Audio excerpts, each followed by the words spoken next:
नमस्कार दोस्तों, स्वागत है आपका आदर्श लीगल वर्ल्ड में। आज हम बात करने वाले हैं एक ऐसे कानून की जिस पर अक्सर बहस होती है, भावनाएं जुड़ी होती हैं और कई बार गलतफहमियां भी फैलती हैं। SCST एक्ट यानी scheduled castes and scheduled tribes prevention of atrocities act 1989। कुछ लोग कहते हैं ये कानून बहुत जरूरी है क्योंकि इससे कमजोर वर्गों को सुरक्षा मिलती है।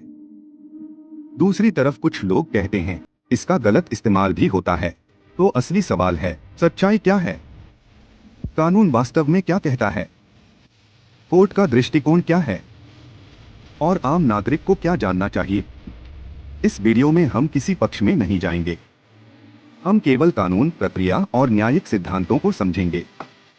पार्ट 1, SC सेंट एक्ट आखिर बना क्यों? सबसे पहले समझते हैं कि यह कानून बना क्यों। भारत का संविधान सभी नागरिकों को समान अधिकार देता है, लेकिन लंबे समय तक समाज के कुछ वर्गों को सामाजिक भेदभाव, हिंसा, अपमान और अवसरों की कमी का सामना करना पड़ा। इसी पृष्ठभूमि में 1989 में SCST prevention of atrocities act बनाया गया। इस कानून का उद्देश्य है जाति आधारित हिंसा रोकना, सामाजिक अपमान को रोकना, पीड़ितों को सुरक्षा देना, जल्दी न्याय दिलाना, विशेष अदालतों के माध्यम से सुनवाई करना। यह कानून केवल सामान्य अपराधों का कानून नहीं है।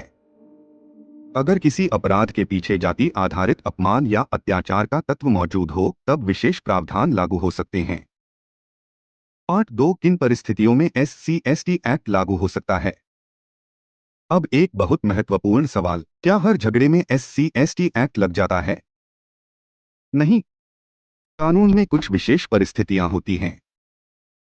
उदाहरण के तौर पर, अगर किसी व्यक्ति को उसकी जाति के आधार पर सार्वजनिक रूप से अपमानित किया जाए, अगर जातिगत पहचान के कारण हमला या उत्पीड़न किया जाए, अगर सामाजिक अधिकारों से वंचित करने जैसी स्थिति हो, तो मामले के तथ्यों के अनुसार एक्ट लागू हो सकता है। लेकिन यहाँ एक बात बहुत जरूरी है, हर केस अपने तथ्यों पर तय होता है। सिर्फ आरोप लग जाना और अपराध सिद्ध होना अलग बातें हैं। अंतिम निर्णय अदालत करती है। पार्ट 3, सबसे बड़ा विवाद, क्या इसका दुरुपयोग होता है?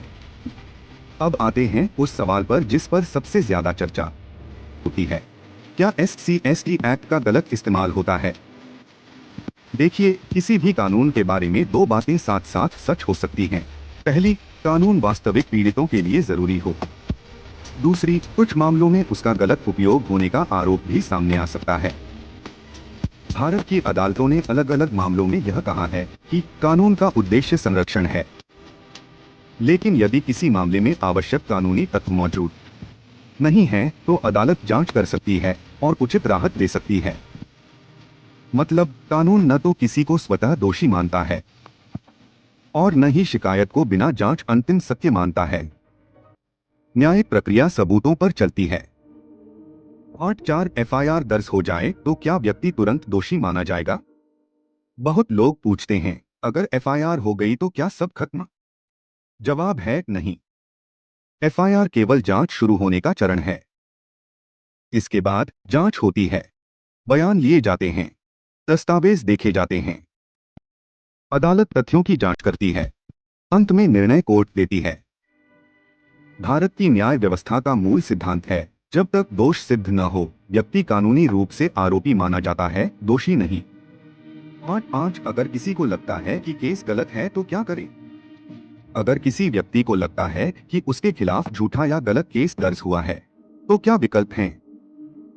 कुछ सामान्य कानूनी रास्ते हो सकते हैं। सक्षम वकील से सलाह लेना, उपलब्ध दस्तावेज और साक्ष्य सुरक्षित रखना, अदालत के सामने अपना पक्ष रखना, जांच प्रक्रिया में सहयोग करना, उपलब्ध कानूनी उपायों का उपयोग करना। ध्यान रहे, हर केस अलग होता है, इसलिए इंटरनेट की सलाह पर नहीं, तथ्य और कानूनी सलाह पर आगे बढ़े। पार्ट 6, समाज के लिए सबसे जरूरी बात। अब इस चर्चा का सबसे महत्वपूर्ण हिस्सा, अगर वास्तविक पीड़ित को न्याय नहीं मिलेगा तो कानून का उद्देश्य कमजोर हो जाएगा, और अगर किसी भी कानून का गलत इस्तेमाल होगा तो न्याय व्यवस्था पर भरोसा प्रभावित होगा। इसलिए संतुलन जरूरी है, जहां पीड़ित की सुरक्षा भी हो और निष्पक्ष जांच भी। कानून का मतलब केवल सजा नहीं, बल्कि न्याय है। दोस्तों, आज हमने समझा SCST एक्ट क्यों बना, कब लागू हो सकता है, दुरुपयोग की बहस क्या है, अदालत की भूमिका क्या होती है, और नागरिक को क्या समझना चाहिए। अगर आपको यह वीडियो उपयोगी लगी तो वीडियो को लाइक करें, आदर्श लीगल वर्ल्ड को सब्सक्राइब करें और कमेंट में लिखिए क्या कानून के बारे में जागरूकता बढ़ाने से विवाद कम हो सकते हैं। मिलते हैं अगले वीडियो में। जय हिंद।